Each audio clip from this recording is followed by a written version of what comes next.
तो आज का अपना टॉपिक है प्रायिकता। 18वां चैप्टर है और बोर्ड एग्जाम में 4 नंबर मतलब कि 4 नंबर का ये चैप्टर बनता है। इस चैप्टर से एक तो अपने 1 नंबर का प्रश्न बनता है और एक अपने बनता है 3 नंबर का प्रश्न। और ये दोनों प्रश्न एकदम इजी होते हैं। ये 1 नंबर का, ये 3 नंबर का एकदम इजी प्रश्न आता है। आराम से इसमें अपन 4 नंबर ला सकते हैं। ठीक है, तो इनके बारे में पढ़ेंगे भाई कैसे प्रश्न आते हैं और किस तरीके से इस प्रश्नमाला को करना है। तो अपने चैप्टर का नाम है प्रायिकता। तो सबसे पहले बात करते हैं कि प्रायिकता होती क्या है। तो प्रायिकता का मतलब कि किसी भी घटना के होने की जो संभावना होती है, अपन बताते हैं कि भाई उतने % चांस है कि ये घटना होगी या नहीं होगी वगैरह। तो कोई भी किसी भी घटना के होने की जो संभावना होती है वही क्या कहलाती है, प्रायिकता कहलाती है। यानी जैसे आपको बोल दिया कि भाई बारिश होगी कि नहीं होगी। अब आज जैसे मौसम देख के लग जाता है कि भाई हाँ मतलब 50% चांस है कि बारिश हो सकती है और 50% नहीं है। अगर मान लो बादल ज़्यादा अगर हो गए तो आप कहोगे कि भाई 80% चांस है कि बारिश होगी और 20% चांस है कि बारिश नहीं होगी। यानी किसी भी घटना के होने की आप कि संभावना बता रहे हो तो वो संभावना ही क्या कहलाती है, प्रायिकता कहलाती है। तो अब देखिए जैसे कि अभी तो अपन ने बात की कि ये जैसे बारिश होना वगैरह ये परसेंटेज में अपन बता रहे हैं संभावना, लेकिन यहाँ पर अपन इसको प्रतिशत में ना बताकर ऐसे ही कि दूसरी संख्याओं के रूप में ऐसे बताएंगे। तो सबसे पहला तो देखो आपको परिभाषा पता होनी चाहिए कि किसी भी घटना के होने की संभावना क्या कहलाती है, प्रायिकता कहलाती है। ठीक है, तो यहाँ एक तो ये परिभाषा हो जाएगी। इसके बाद में आपको ये ध्यान रखना जरूरी है कि प्रायिकता को किससे दर्शाते हैं। तो प्रायिकता को इंग्लिश में बोलते हैं प्रोबेबिलिटी, यानी कि PA। प्रायिकता को किससे दर्शाएंगे अपन, PA से। P का मतलब प्रायिकता और A का मतलब है कि A कोई भी घटना है, यानी A के होने की प्रायिकता क्या है, तो उसे किससे दर्शाएंगे अपन, PA से। अब A कुछ भी हो सकता है, A आपके कोई भी घटना हो सकती है। आगे प्रश्न करेंगे तो अपने को पता चलेगा। अब किसी भी घटना की प्रायिकता हमेशा कि अपन आएगी भिन्न वाली संख्याओं में। भिन्न वाली संख्याओं में कहने का मतलब भी 1/3, 2/7 ऐसे बटे वाली कोई भी संख्या मिलेगी। कभी कभी अपने को नहीं मिलती है, जैसे कि अगर नहीं मिलती है तो या तो 0 मिलेगा या 1 मिलेगा। इनके अलावा कभी भी इसकी प्रायिकता 3 वगैरह 2 वगैरह इतनी नहीं आएगी।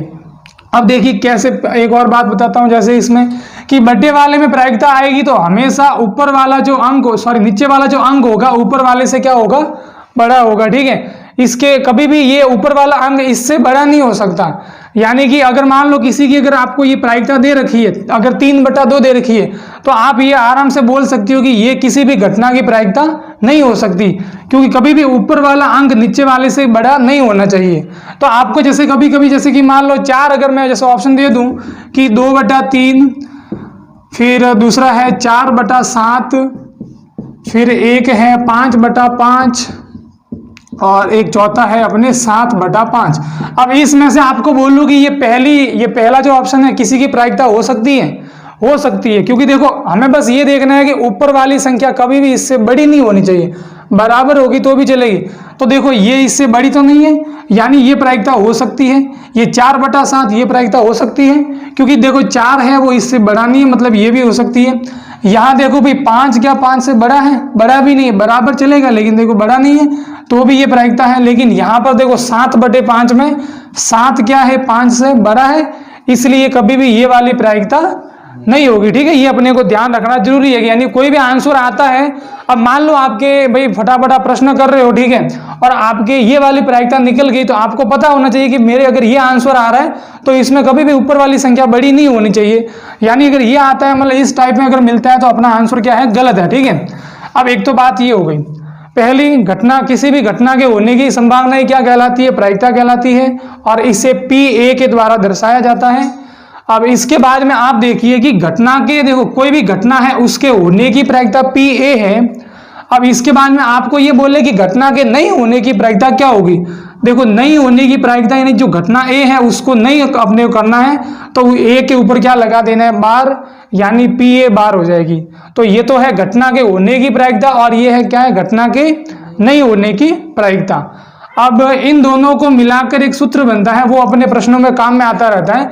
अब देखो कोई भी घटना के होने की प्रायिकता और घटना के न होने की प्रायिकता, इन दोनों का योग हमेशा कितना होता है, 1 होता है। इन दोनों का योग कितना होता है, एक होता है, ठीक है। और सबसे बड़ी प्रायिकता मतलब एक ही होती है, एक से ज्यादा कभी किसी की प्रायिकता नहीं होती, और 0 से कम कभी भी किसी की प्रायिकता नहीं होती, ठीक है। अब किसी की अगर प्रायिकता आपकी अगर 2 मिल रही है तो वो आंसर गलत है, कभी भी एक से बड़ी प्रायिकता आएगी नहीं। एक तो आपको ये वाला सूत्र याद रखना है कि किसी भी घटना के होने की प्रायिकता और नहीं होने की प्रायिकता हमेशा इनका योग एक होता है। अब इसके बाद में प्रायिकता निकालने का सूत्र क्या होता है, तो प्रायिकता निकालने का सूत्र आपको आराम से याद हो जाएगा कि इसका सूत्र होता है अनुकूल परिणाम बटे कुल परिणाम। इसका सूत्र बस देखो, इस चैप्टर में अपने को खाली ये 2 सूत्र याद रखने हैं, इनके अलावा और कोई सूत्र याद नहीं रखना है। इन 2 सूत्रों से अपने पूरा ये चैप्टर हो जाएगा। अनुकूल परिणाम बटे कुल परिणाम, यानी कुल जो भी टोटल परिणाम होते हैं वो हमेशा नीचे लिखने। एग्जाम में देखो नंबर देते तो भी देते, जैसे कि भाई 100 में से इतने आए, यानी कि कुल नंबर जो होते हैं, कुल परिणाम जो होंगे वो हमेशा नीचे लिखना है। और उसमें से अनुकूल परिणाम, अनुकूल मतलब ऐसे परिणाम जो घटना को संतुष्ट करते हो, वो अनुकूल परिणाम कहलाते हैं। तो आप क्या कर लो भाई, ये 2 सूत्र लिख दीजिए। अब ये 2 सूत्र अपन काम में लेंगे, ठीक है। अब देखिए ये प्रायिकता, अब जैसे अपने सिलेबस में प्रायिकता के कैसे कैसे प्रश्न बनते हैं वो आप देखिए। एक तो प्रश्न बनता है पासे का, प्रश्न बनता है पासा, यानी वो क्यूब होता है, क्यूब के ऊपर टोटल 1 से लेकर 6 तक नंबर लिखे हुए होते हैं। और एक अपने प्रश्न बनता है सिक्के वाला। सिक्के वाले प्रश्न, सिक्के पर देखो 2 पहलू होते हैं, हेड और टेल, तो उनके भी कोई प्रश्न बनते हैं। और उसके अलावा और प्रश्न बनते हैं जैसे कि गेंद वाले प्रश्न, गेंद या कंचे, अलग अलग रंग के गेंद या कंचे होते हैं, उनके भी प्रश्न बनते हैं। और कोई कोई प्रश्न बनते हैं मतलब कि ताश के जो पत्ते होते हैं, ताश के पत्ते मतलब कि उसमें कैसे कैसे पत्ते होते हैं, तो उनके भी कुछ प्रश्न बनते हैं। 4 तरीके ये हो गए। एक होता है कि कोई भी मैच हो रहा है तो उसमें हारने या जीतने की प्रायिकता निकालने का एक तो वो प्रश्न आता है। एक आता है कोई भी वार है कि उस दिन कौन सा वार होगा या कितने वार वगैरह होंगे, ठीक है। अपने 2 वर्ष होते हैं, लीप वर्ष और अलीप वर्ष होते हैं, तो उनमें जैसे मंगलवार कितनी बार आएगा वगैरह, ये सारे मतलब कि अपन सीखेंगे इसमें, ठीक है। इन तरीके के प्रश्न होते हैं। और कुछ प्रश्न होते हैं संख्याओं वाले, आपको अलग अलग संख्याएं देंगे, उसमें से जैसे कि विषम संख्या आने की प्रायिकता, सम संख्या आने की प्रायिकता वगैरह। तो इनके अलावा लगभग और कोई तरीका नहीं बनता है। तो सारे ये तरीके मतलब कि अपने आ जाएंगे इस प्रश्नमाला के अंदर। तो इसको अपन स्टार्ट करते हैं। तो पहला प्रश्न आप देखिएगा कि पहला प्रश्न अपने को बोला है कि एक पासे को फेंकने पर 4 से बड़ा अंक आने की प्रायिकता, एक पासे को फेंकने पर 4 से बड़ा अंक आने की प्रायिकता। लेकिन उससे पहले देखो अपने को 2 बिंदु और ध्यान में देने पड़ेंगे। एक तो मैंने बात करूंगा भाई, सबसे पहले सिक्के का प्रश्न आता है। देखो भाई आप क्या करोगे, सिक्के को एक बार उछालोगे। आपने क्या किया, सिक्के को एक बार उछाला तो या तो भाई हेड आएगा या फिर क्या आ सकता है, टेल आ सकता है। सिक्के को उछाला यानी या तो हेड आएगा, हेड को क्या बोलते हैं, चित बोलते हैं, और टेल को क्या बोलते हैं, पट बोलते हैं। यानी किताब प्रश्न में अपने को हेड और टेल ना देकर क्या देंगे, चित और पट। तो आपको ध्यान रखना है कि इसका मतलब हेड का मतलब चित होता है और टेल का मतलब पट होता है। अब देखो सिक्के को आपने एक बार उछाला तो क्या हो सकता है, हेड आ सकता है, टेल आ सकता है। लेकिन अगर आप एक की जगह आप सिक्के को कितनी बार उछालोगे, 2 बार उछालोगे।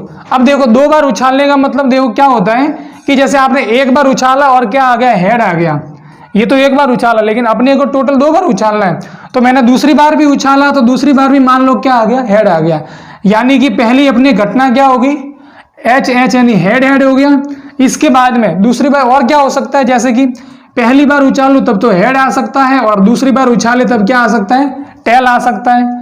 और क्या हो सकता है, अगर पहली बार उछाले तो टेल आ सकता है और दूसरी बार में हेड आ सकता है। और क्या हो सकता है कि दोनों में टेल आ सकता है, ठीक है। अब इनके अलावा और कोई मतलब कि घटनाएं नहीं हो सकती, ठीक है, परिणाम नहीं हो सकती। तो आप देखोगे कि देखो आप अगर सिक्के को एक बार उछालते हो तो कितने परिणाम अपने को मिलते हैं, 2। और अगर आप सिक्के को 2 बार उछालते हो तो अपने को 1 2 3 और कितने 4 परिणाम मिलते हैं। यानी कि जितनी आप ज्यादा बार सिक्के को उछालोगे तो आपको ज्यादा परिणाम मिलेंगे। अगर आप सिक्के को 3 बार उछालोगे तो आपको टोटल कितने परिणाम मिलेंगे, 8 परिणाम मिलेंगे। अब कैसे अपने को पता चलेगा कि कितनी बार उछालने में कितने परिणाम होते हैं, तो उसका भी एक सूत्र होता है, अगर लिख दो तो ठीक है। तो सिक्के को n बार उछालने पर, n का मतलब n की जगह कोई भी संख्या आ सकती है, 1 आता है मतलब 1 बार उछालने पर, n की जगह 2 आता है मतलब सिक्के को 2 बार उछालने पर। तो आपको खाली क्या करना है, एक सूत्र याद रखना है और मतलब कितने बार उछालने पर कितनी मतलब घटनाएं हो सकती है सारी अपन निकाल सकते हैं, ठीक है।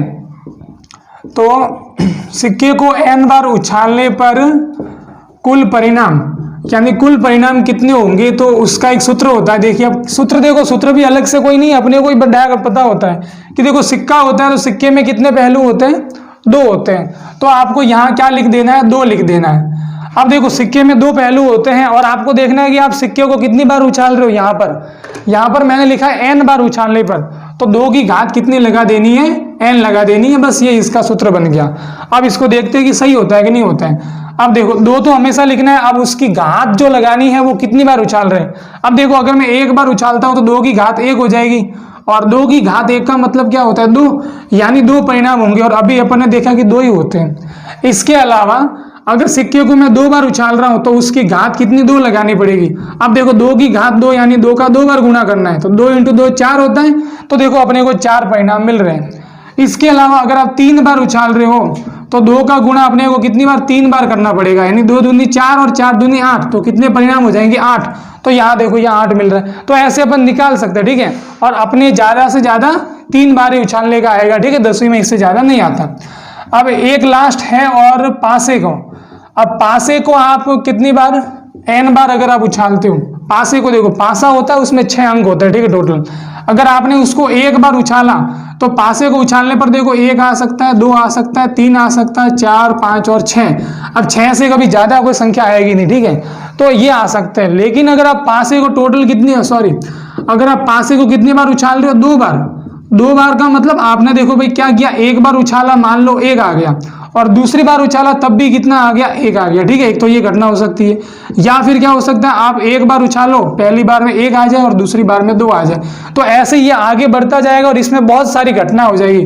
टोटल इसमें कितने परिणाम बनते हैं, 36 परिणाम बनते हैं। अब 36 के 36 जब प्रश्न करेंगे तब अपने को लिखने पड़ेंगे, ठीक है। लेकिन अब जैसे अपन पहली बार कर रहे हैं, अपने को पता करना हो कि टोटल मतलब इनका भी कोई सूत्र होता है। तो इनमें देखो क्या होता है कि पासे में कितने अपने फलक होते हैं, पासे में 6 फलक होते हैं, 6 सरफेस होती है।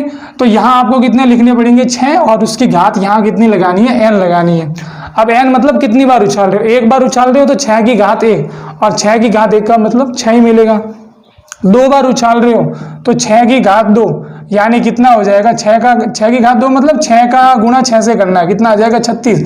तो ऐसे 36 अपने को मिल जाएगा। तो ये 2 लाइनें और आपको लिखनी है, ठीक है। अब प्रश्न वाला के वापस प्रश्न स्टार्ट करते हैं, क्योंकि पर 4 से बड़ा अंक आने की प्रायिकता, 4 से बड़ा अंक, देखो भाई पासे को फेंकने पर, पासे को कितना पासा बोला, 1 पासा, ठीक है। अब 1 पासे को फेंकने पर 4 से बड़ा अंक आने की प्रायिकता, वो तो ठीक है, 4 से बड़ा अंक आने की प्रायिकता वो तो बाद की बात है। तो 1 पासे को फेंकने पर सबसे पहले देखना है कि क्या क्या संख्या आ सकती है, ठीक है। 1 पासे को फेंकने पर पहले अपने को पता करना पड़ेगा कुल परिणाम क्या क्या हो सकते हैं। यानी देखो आपने पासे को फेंका, ठीक है, पासे को फेंका तो क्या क्या आ सकता है, पासा आपने देखा है, ठीक है, पासा मतलब कि वो अपन लूडो वगैरह खेलते हैं उसमें आता है 1 से लेकर 6 तक लिखे हुए हैं। तो पासे को फेंकने पर सबसे पहले कुल परिणाम क्या क्या हो सकते हैं, एक तो 1 आ सकता है, 2 आ सकता है, 3 आ सकता है, 4 आ सकता है, 5 और 6, इनके अलावा तो कोई संख्या आएगी ही नहीं, ठीक है। अब अपने को देखो भाई, अब ये लिखना है एक, हम देखो अब लिखनी है अपने को घटना। घटना मतलब किसकी प्रायिकता निकालनी है, तो यहाँ प्रश्न में किसकी प्रायिकता निकालनी है, 4 से बड़ा अंक आने की प्रायिकता। यानी घटना क्या बोली है, 4 से बड़ा अंक आना, ठीक है भाई, ये अपनी घटना है। घटना क्या दे रखी है, 4 से बड़ा अंक आने चाहिए, तो 4 से बड़ा अंक आना चाहिए। आप यहाँ कुल परिणाम में देखिए कि 4 से बड़े अंक कितने हैं, 2 है, कौन कौन है, एक तो 5 है और एक 6 है। देखो भाई 4 तो 4 के बराबर है, बड़ा नहीं है, तो देखो 5 बड़ा है, एक 6 बड़ा है, तो जितने भी मतलब कि आपको घटना को संतुष्ट करते हैं वो यहाँ लिख देना है। देखो ये तो टोटल कितने परिणाम थे, 6 थे, और ये टोटल कितने परिणाम हैं, 2, ठीक है। अब आप देखिएगा, अब बस अपने को क्या लगाना है, सूत्र लगाना है, पीए बराबर प्रायिकता क्या होती है, अनुकूल परिणाम बटे कुल परिणाम। सूत्र होता है देखो भाई, अनुकूल परिणाम बटे कुल परिणाम, अनुकूल परिणाम बटे कुल परिणाम। अब अनुकूल परिणाम यानी घटना को संतुष्ट कौन कर रहे हैं, 2, और टोटल परिणाम कितने हैं, 6, यानी 6 में से 2 अंक ऐसे हैं जो मतलब कि इसको संतुष्ट करते हैं। अब देखो भाई दोनों कट रहे हैं, दोनों में 2 का भाग जा रहा है, इसमें 2 का भाग दिया तो 1 बार, इसमें 2 का भाग दिया तो 3 बार, यानी कितना आ जाएगा, 1/3। तो मतलब कि 4 से बड़ा अंक आने की प्रायिकता क्या हो जाएगी, 1/3, ऐसे इसको करना है। सिक्के को 2 बार उछाला जाता है। सिक्के को कितनी बार उछाला अपन ने? 2 बार। तो दोनों बार चित आने की प्रायिकता ज्ञात कीजिए। अब देखो प्रायिकता किसकी ज्ञात करनी है वो बाद में बात करेंगे, पहले अपन को ये देखना है कि पासे को या सिक्के को कितनी बार उछाल रहे हैं। तो यहाँ सिक्के को 2 बार उछाला है, तो पहले आपको देखना है कि सिक्के को 2 बार उछालने पर पहले आपके परिणाम कितने होंगे। तो सिक्के को 2 बार उछालने पर कुल परिणाम, पहला आपको काम करना है कि कुल परिणाम निकालने हैं। तो अभी आपको मैंने 2 सूत्र लिखवाए थे, एक तो पासे का लिखवाया था, एक सिक्के का लिखवाया था कि कुल परिणाम कैसे निकालते हैं। अब आप ये देखो भाई, सिक्के की बात चल रही है, तो सिक्के में कितने पहलू होते हैं? एक हेड होता है, एक टेल, यानी 2 पहलू होते हैं। और कितनी बार उछाला? 2 बार, तो उसकी घात क्या लगा दो? 2। अब 2 की घात 2 यानी कितना होता है? 2 × 2, 2 × 2 कितना होता है? 4। यानी टोटल अपने कितने परिणाम होने चाहिए? 4 परिणाम। अब वो 4 परिणाम कौन कौन से होते हैं? देखो भाई, अब सिक्के को 2 बार उछालना, देखो सिक्के को आपने 1 बार उछाला, क्या आ गया? हेड आ गया।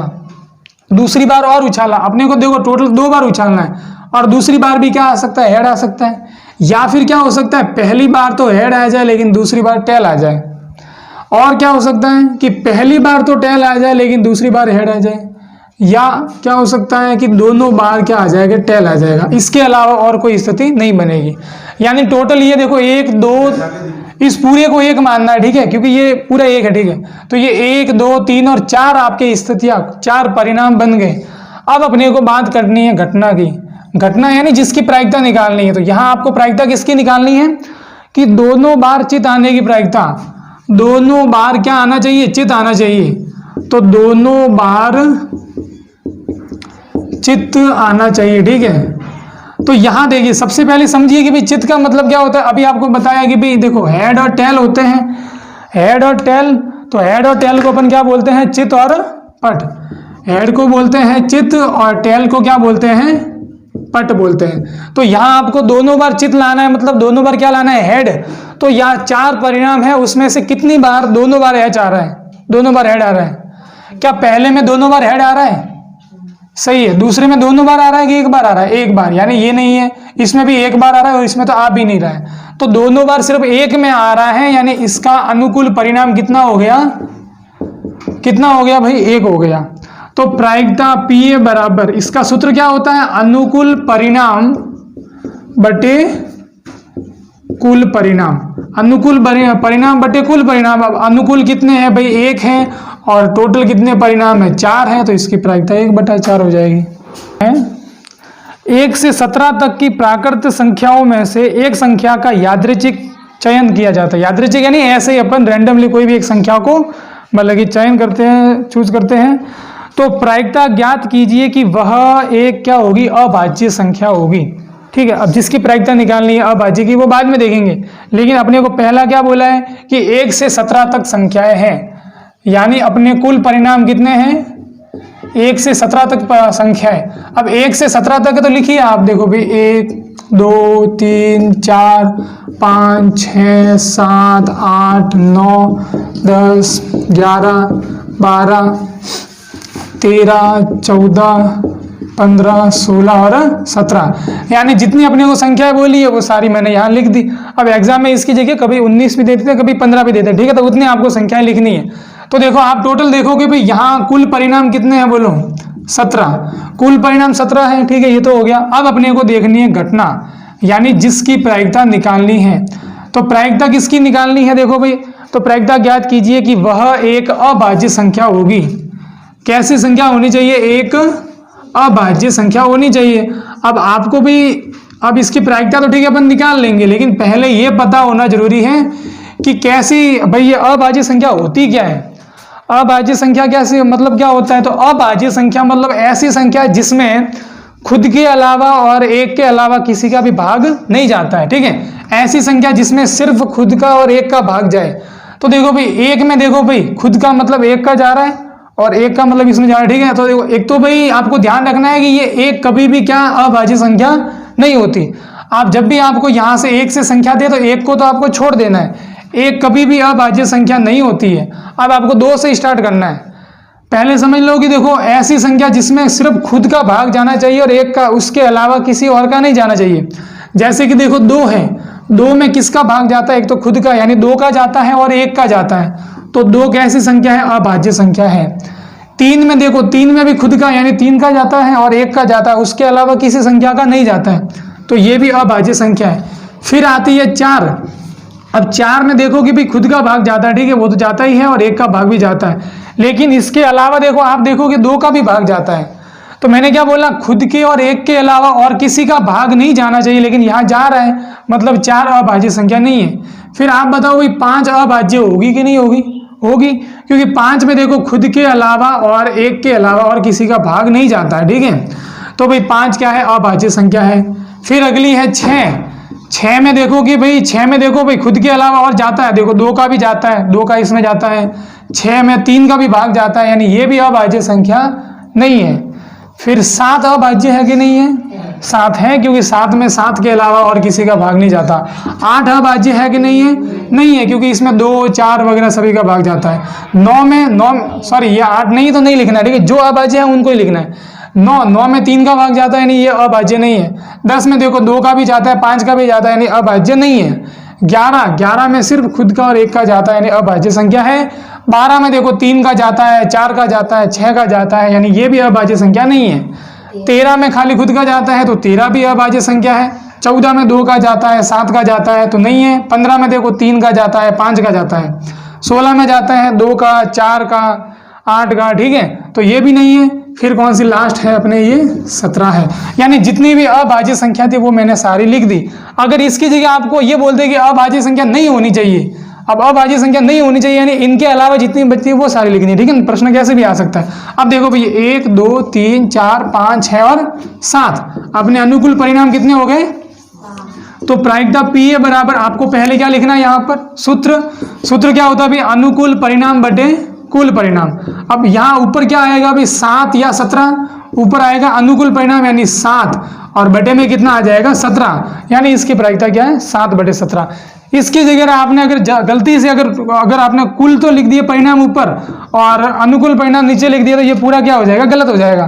क्योंकि कभी भी देखो मैंने स्टार्टिंग में बोला था कि ऊपर वाली संख्या कभी भी नीचे वाले से बड़ी नहीं होनी चाहिए, ठीक है, तो ये ऐसे इसका आंसर करना। चौथा प्रश्न है अपने, एक सिक्के को लगातार 3 उछालों में एकांतरित चित या पट आने की प्रायिकता ज्ञात कीजिए। पहला काम देखो भाई, जिसकी प्रायिकता निकालनी है उसकी बाद में बात करनी है, पहले अपने को कुल परिणाम लिखने हैं।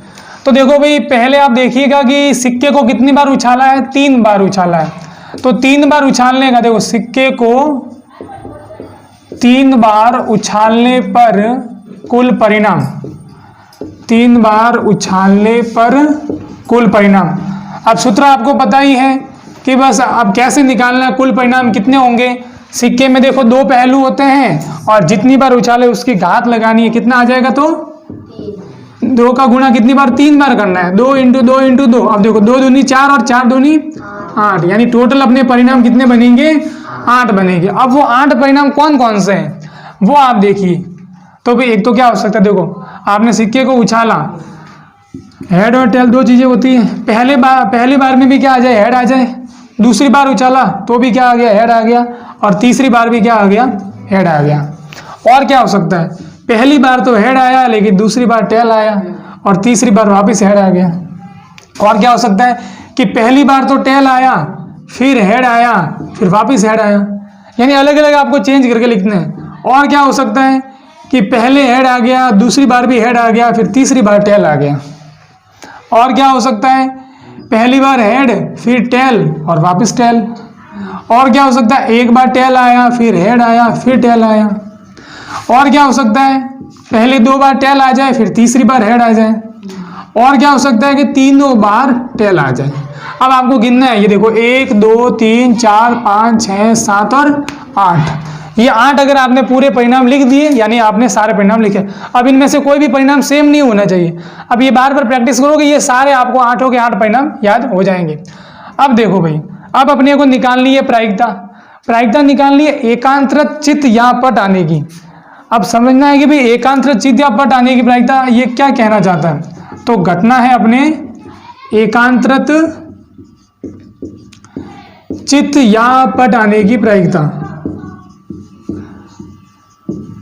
अब एकांतरत मतलब कि देखो एकांतर मतलब कितने का अंतर होना चाहिए, एक का अंतर होना चाहिए। अब देखो भाई, यानी कि एकांतरत चित या पट, यानी जैसे एक चित आ रहा है तो उसके जस्ट बाद चित नहीं आना चाहिए, उसके एक अंतर यानी उसको एक छोड़ के चित आना चाहिए। या फिर जैसे अगर पट दे रखा है तो पट के जस्ट बाद पट नहीं आना चाहिए, उसको एक छोड़ के, अंतर यानी भाई एक छोड़ के, ठीक है। तो यहाँ देखिए भाई, आप यहाँ देखो भाई, ये हेड है, हेड यानी ये चित है, तो इसके जस्ट बाद में वापस चित आ गया, तो क्या ये एकांतर चित है? नहीं है, यानी ये भाई अपने अनुकूल परिणाम नहीं है। यहाँ देखो भाई, यहाँ देखो चित था और उसको एक छोड़ के फिर चित आया, यानी ये एकांतर चित है। तो भाई इसको मैंने क्या कर दिया, अपने अनुकूल परिणाम में ले लिया। अब यहाँ देखो भाई, यहाँ ये पट है, पट के जस्ट बाद में, और पट तो आगे कोई और आ ही नहीं रहा है। फिर देखो यहाँ ये चित था, उसके जस्ट बाद में चित आ गया, एक छोड़ के नहीं आ रहा है, तो ये भी अपने अनुकूल परिणाम नहीं है।